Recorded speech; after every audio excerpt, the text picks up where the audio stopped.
Di ba? Okay, di ba?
Ini Mbak Ratu tegas.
Supercharging the waters, supercharging all the water around here, mega hot, causing a perfect environment for lead and lots of other minerals to grow.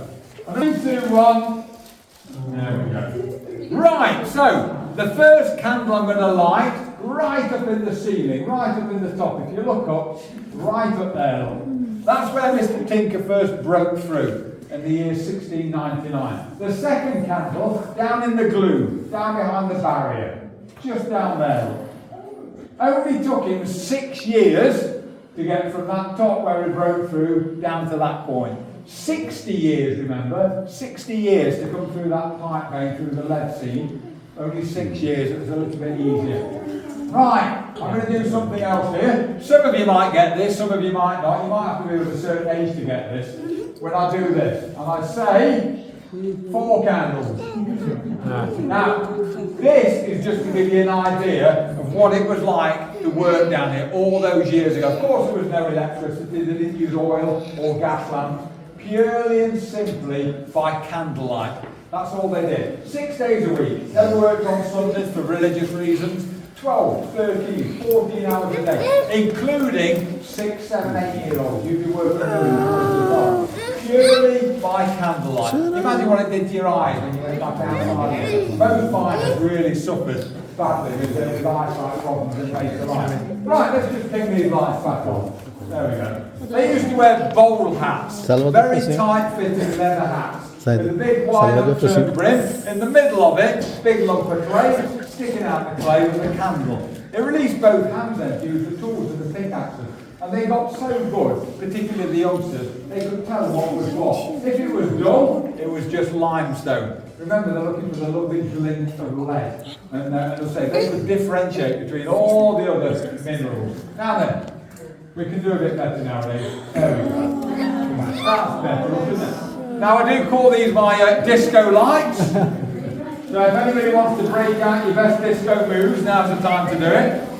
However, we don't play disco music down here because we only play rock music.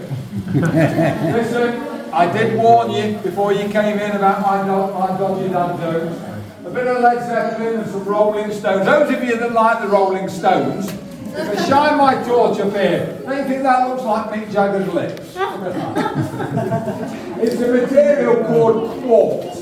Now then, I've told you all about limestone and about lead. Of course, you'll know all about oil and gas and all these natural resources. Underneath this quartz is a little line of rust, and that's actually called iron ore down here. So we've got quartz, we have iron ore, the shiny torch up here, there's a material called fool's gold as well there. Another material over here called toadstone, lots more quartz as well. So as I say, in our year 2023, we rely so heavily on Earth's natural resources. We can't live without them. Most of them are millions and millions of years old, including one that you've probably never heard of, and it's called calcite.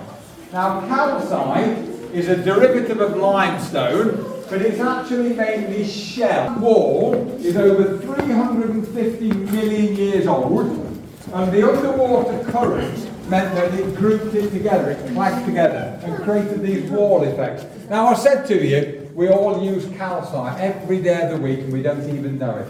Things that you would recognise it from. So you're driving down the road, you put your car headlights on, you get that glint from the white line in the middle of the road. That's calcite mixed in with road paint because it's reflective. It's also used in the pharmaceutical industry. It's ground down to a paste and it's added to toothpaste. So when you're cleaning your teeth tonight, a little bit of calcite in it. Also as well, it's a bulking agent. It bulks things out like ibuprofen and paracetamol. So it's ground down again into a dust and added to those tablets. So we ingest it. It's a natural product. Like I said, 2023, we think we're dead modern, but we can't help but continue to use all of these resources. Right, okay, before we pop up to the next bit, I'm just going to shine my torch up here.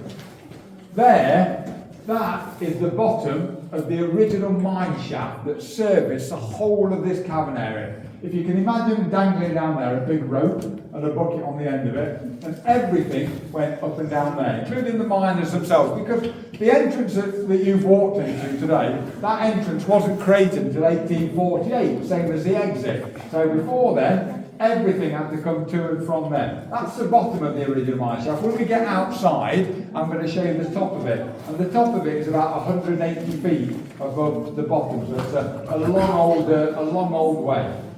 Right, okay, so what's going to happen now? This is where I'm actually going to follow you out.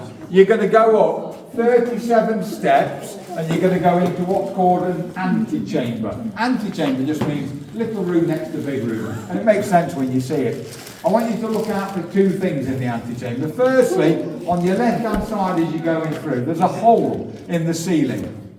And it was punched through about 320 years ago. It was deliberate because the miners realised you needed good ventilation and drinking water. So water has been dripping through ever since. And it's been coating a rock underneath it in calcium. It's called calcification.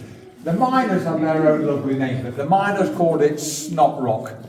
It'll make perfect sense when you see it. But the rule is, the law around here, and you youngsters must make sure that everybody does this, we all need to touch snot rock on the way out. Apparently it's to give us good luck for the rest of the year. Okay. And then on your right hand side, as you look up, you'll see what's called a miner's mark. And a miner's mark had to be done by law, and it dictated the year they first broke through. So you'll see a date stamp of 1705, and you'll see the initials of people that used to work down here. So you've got initials for Bernard Young and Tom Wood, and a couple of brothers called Mulligan and Isaiah Fern as well. Then you've got 80 steps back out to outside, back out to Freedom. When you get outside, if you want to wait for me, I'll explain the views to you, and I'll tell you where you can find the top of that shaft as well. So do you guys over here, do you guys want to lead us out, and we'll follow? So you've got those steps there. Now be very careful, especially you taller folks, be careful of that. That's called headache rock. So please don't damage yourself. And there's a lot of low-hanging rock on the 80 steps back out as well. So again, please don't damage yourself. I'll tell you what, the back's going to stay away, it's always a good sign. I don't know about back all the way in, so you don't follow me down. You can get a fair few flying around.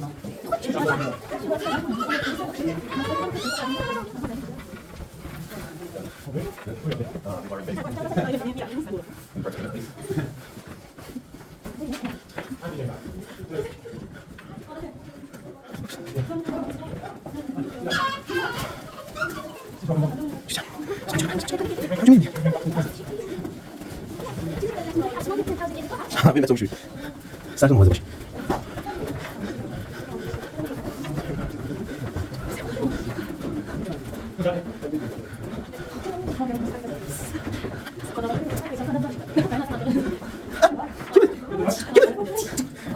쌀좀 먹어 보시. 쌀좀.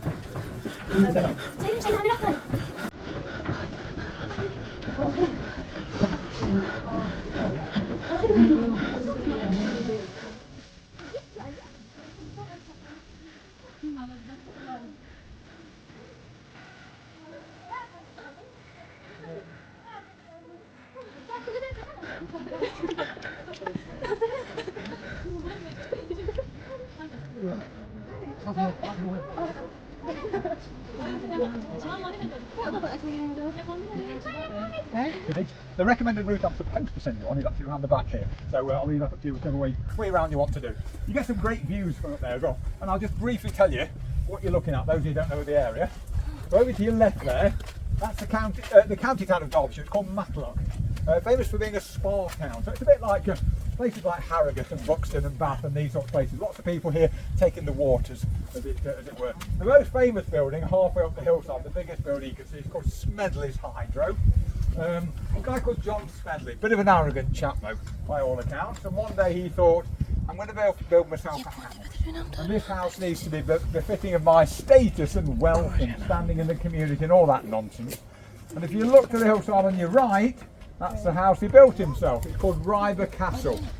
So it's like a faux castle, or like a pretend castle. He built it in 1862. He lived there for about 10 or 12 years before sadly he passed away. His wife Caroline took it on, and then it was sold, and it became a private school for many years, right up till the 1930s. During the war years it was a food depot, and then from 1960 to 2000, believe it or not, it was a zoo, of all things. It's now being converted into luxury apartments by all accounts, so around about 1.2 million a piece if you've got a few quid in your back pocket. Now then, back through to the park is over to the right here. Just take you 5 or 10 minutes just to meander down. You just go through a couple of gates as you go through. So if you've enjoyed Underground, if you've enjoyed this tour, then my name's Rob. If you haven't enjoyed yourselves, my name's Frank. All right. Enjoy the rest of your day, folks, and enjoy your cable car ride back down. Okay, lovely. Nice to meet you. Thank you. Thank you. That's very kind. Thank you.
ini di sini.